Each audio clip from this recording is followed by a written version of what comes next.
नगर जिल्ह्यात 16 लाखांचा बनावट खतांचा साठा जप्त, कृषी सेवा केंद्रावर कारवाई। नेवासा तालुक्यातील जय किसान फर्टिलायझर अँड केमिकल्स या दुकानावर कृषी विभागाने बनावट खत निर्मिती साठ्यावर छापा टाकून 16,50,000चा मुद्देमाल जप्त केलाय। याबाबत नेवासा पोलीस ठाण्यात गुन्हा दाखल करण्यात आला असून दुकान कृषी विभागाने सील केले आहे। जिल्हाधिकारी सिद्धाराम सालीमठ यांच्या मार्गदर्शनाखाली जिल्हा अधीक्षक कृषी अधिकारी सुधाकर बोराळे यांना मिळालेल्या माहितीनुसार नेवासा तालुक्यातील जय किसान फर्टिलायझर अँड केमिकल्स या दुकानात बनावट खत निर्मिती होत असल्याची खात्रीशीर माहिती मिळाली।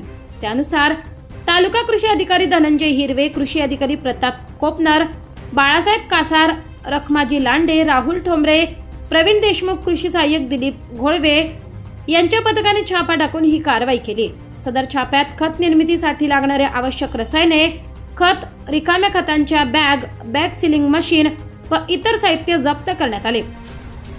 सदर कृषी केंद्राकडे घाऊक खत विक्रीचा कुठलाही परवाना तसेच उत्पादनाचा परवाना नसल्याचे आढळून आल्याने त्यामुळे कृषी विभागाने सदर दुकान सील केले आहे।